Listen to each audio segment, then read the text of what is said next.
Writing has been John Costello's life.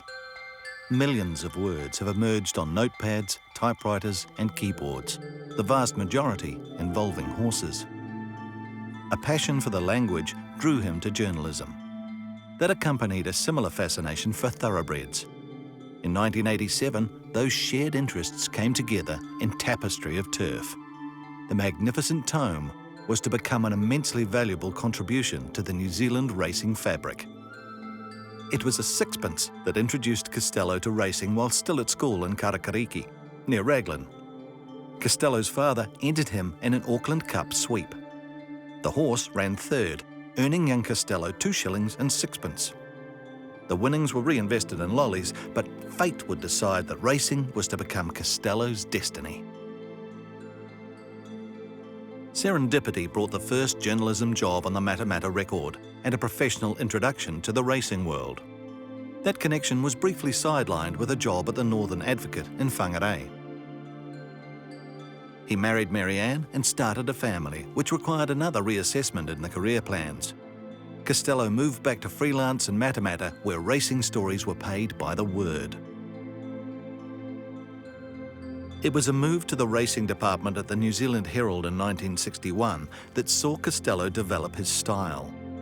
He ignored instructions to focus on industry officials, preferring to report on the wider racing community, the people who made racing exciting and interesting.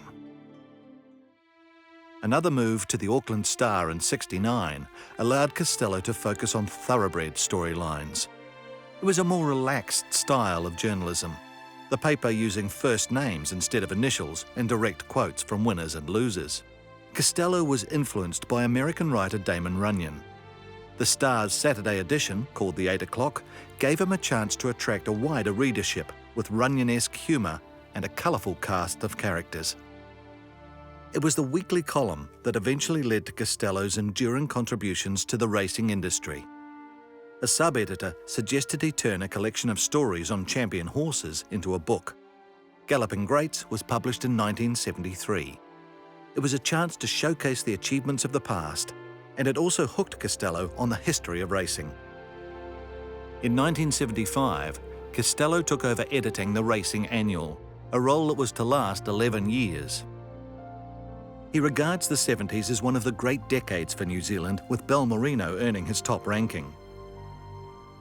Costello was also updating Galloping Greats. In 1977, a second version was published to include other champions, such as Desert Gold, Gloaming, Hector Grey and Showgate. A busy decade concluded with Costello co-authoring the Linda Jones story. Costello understood the battle by women for the right to ride was a reflection of social change in New Zealand, a search for a fair go, and he supported them in print.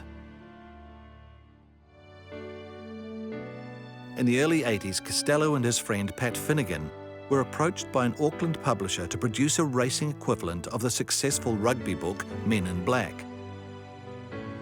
The result, after 4 years of researching, writing and travelling the country to gather material, was Tapestry of Turf.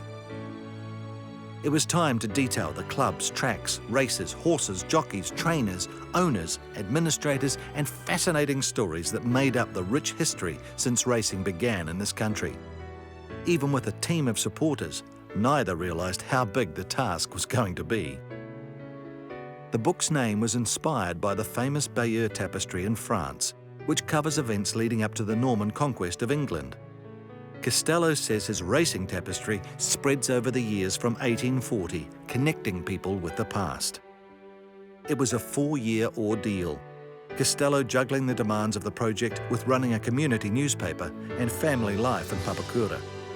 It was worth it. Tapestry of Turf was so highly regarded, a copy was presented to Queen Elizabeth II after its publication in 1987.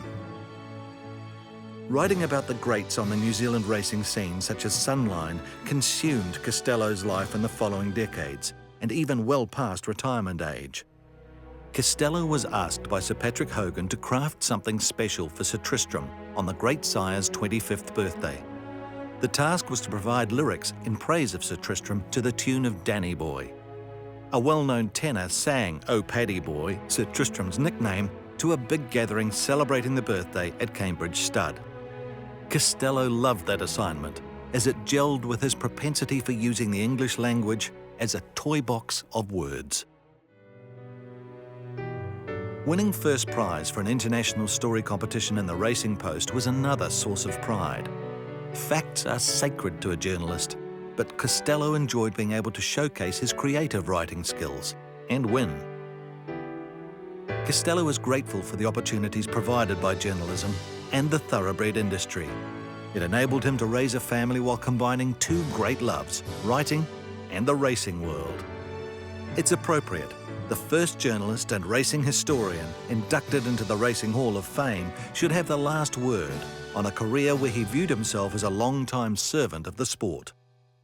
Racing is about thoroughbreds, purpose-bred over many generations for speed, stamina, and the will to win. Racing journalists are the lucky people who get paid to tell their stories.